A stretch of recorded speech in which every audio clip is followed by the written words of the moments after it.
So I found something completely insane. Completely. So I was over here. Here, eating the mandarins from this tree like a monkey, and Omar came over and said, "What do you think about the mandarins?" I said, "Well, you know, the small mandarins in Colombia, they're a little bit acidic, really zesty, really mandarin, but not so sweet. But I like it. It's like a punch in the face of flavors. Oh, well, if you like that, you should try this." Ho ho ho, oh ho. It's an arasa, which is a fruit from the Amazon apparently. It looks, to be honest, I don't know what it looks like. A bit like a guayaba tree. It's called guava of the Amazon, and I'm excited about tasting this all over again.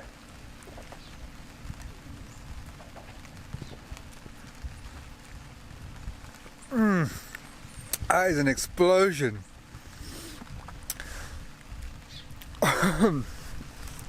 It's passion fruit acidity. It's strong acidity. It's gelatinous. Sorry, I got it all on my face. Sorry. It's passion fruit acidity, it's gelatinous, it's oranges, it's very much green mangoes, what they call mango biche over here. Wow. Wow. That is a fruit and a half. That is exploding with juice, with flavors. It's really acidic though. I can see why they make this into a juice in the Amazon. I've had it as a juice, but it wasn't like this. It wasn't like the fresh fruit off the tree.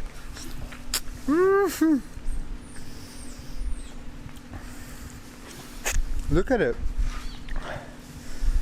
I mean, oh, what's that?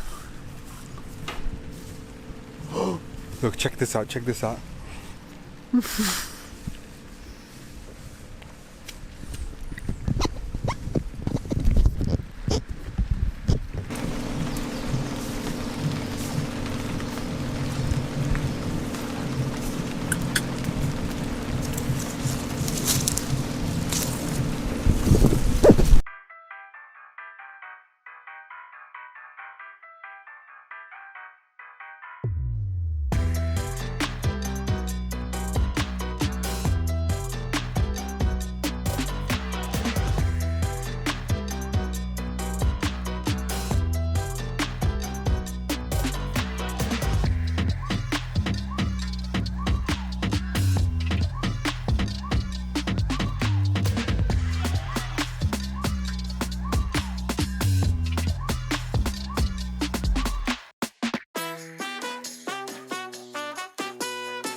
Por acá.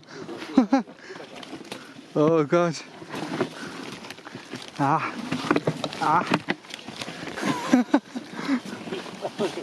Sí. Gracias. I feel the opposite of nimble.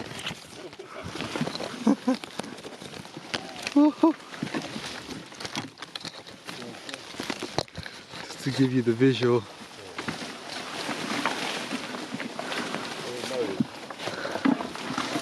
Oh, coming out of the...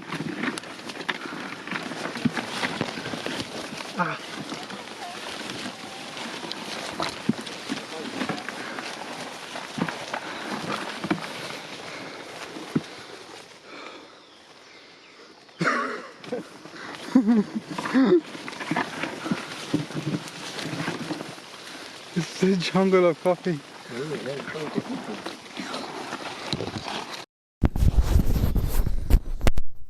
Okay, so we're just clearing this bush because you get this invasion of this vine, which, if you look at the leaves, are just like a cucumber, and that's not a joke, because if you get the fruit, ¿Dónde es el pepino? Sí, gracias. ¿Acá o es mucho mejor? Ah, perfecto. So you get these little fruits. Sí, gracias.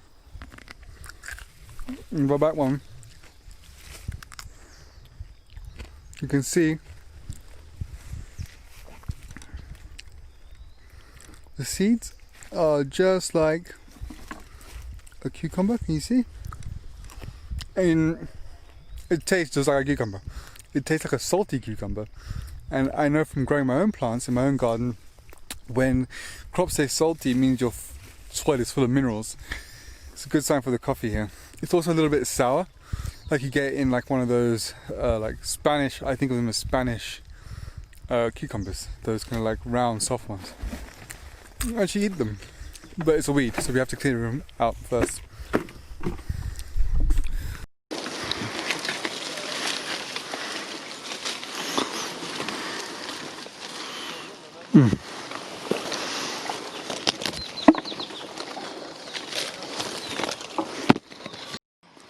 ¿Sí notas? Sí, es verde. Está algo verde por aquí por debajo, está pálido. En cambio debe estar así más rojo. Ah, es en esto. El rabito, exacto. Aquí ya completó la maduración. Acá no, mira, todavía le falta. Está inmaduro todavía. Uy. I'm trying to get a video of that. Sí, esto. It's what you call a perfect cherry.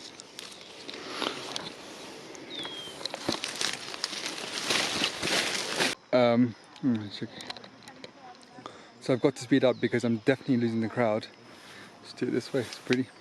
But you know, I found these, and I asked Omar, which is the guy who owns the farm, what are they? And he said, well, these are just cherries. They've been on the tree for way too long, and they've started to ferment on the tree. And so I got curious, and I started tasting them. Oh, this one's not such a good one. So you can see my expressions are genuine. Let's try this one. Oh wait, I was dry to taste. Yeah, it's just right. Better. Okay. You got something more like a wine going on there. Really like a wine. You know, like when you leave a good wine for too long and it becomes acidic, like it tastes a bit like a balsamic vinegar, like that. And a little bit of sherry. Actually quite nice. When it's juicy, it's really quite vinegary and really quite like a sour wine, like a good sour wine. But oh, and this is why you don't eat things with holes in them, because you got maggots. So stop looking at the screen. You got maggots. So we're gonna leave that behind now. Oh, I found a yellow one. Yes, these are my favorite by far. Ah, I found some dark red ones. Yeah, what you're looking for are really ripe cherries, because the flavor difference, I never understood the difference before, but when I finally ate a super ripe cherry and I ate one that I thought was ripe but wasn't, it's the same as eating a really bland unripe apple or plum and a really good juicy ripe one. And the flavors, of course, of that going into the coffee, the sweetness of your coffee depends on that, but also the fermentation depends on the amount of sugars present inside the fruit. Of course, because sugars are used in fermentation. So you want loads of sugars. And I don't know if you can hear the music. The other thing you want, so I found a nice little patch here, I don't know if you can see. So having a look like by pulling it back and then twisting it off. Sorry, having a look by pulling it back and then twisting it off. Not ready? Ready. See.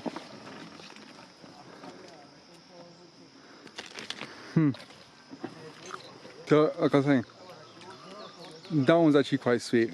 I made a mistake. Ooh, oh, that's tasty. It's hard to describe the taste of a coffee cherry fully. There are so many extra tastes that you would only know if you put a good one in your mouth. But yeah, the unripe ones do taste like a green apple, not really much going on. And the ripe ones explode with flavor, and that is important because of the fermentation. So much flavor comes from the fermentation.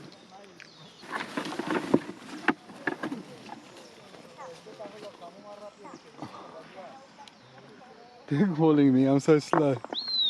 I've just been told I should get out of here because there are wasps that bite. Now, look at that. Which bloody way out? And just follow the track. Oh, honestly, it's like wading through a jungle. It's so easy to get lost. There he is. I'm so sorry for slowing him down. Yes. Ah. Oh God. It's got jabbed in the head with the coffee tree.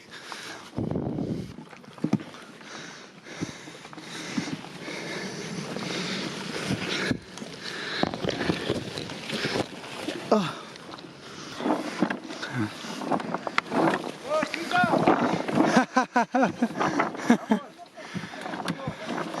Sí.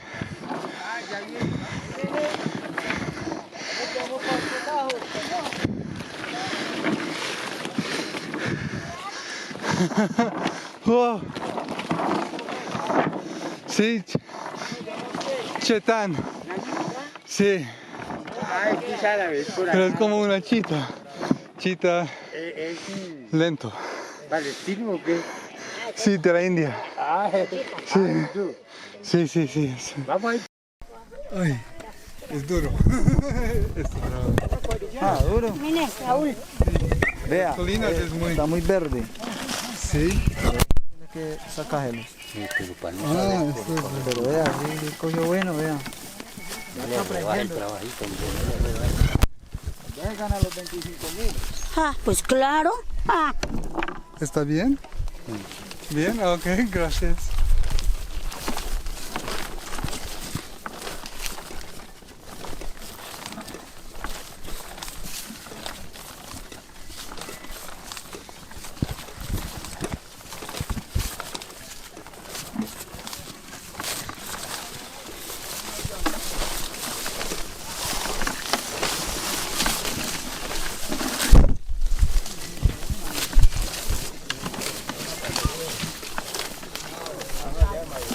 Buena punta en coche. Ah, ya como se llama. ¿Verdad? La ponen a desaguar.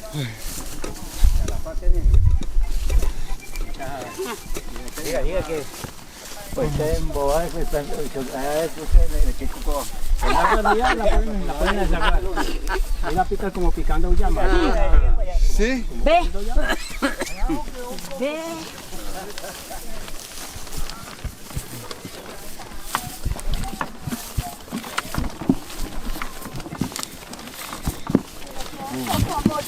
Ah, no, ya vi la viejita.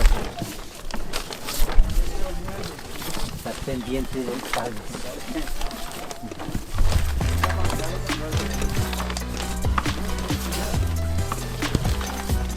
¿Ah? ¿Qué?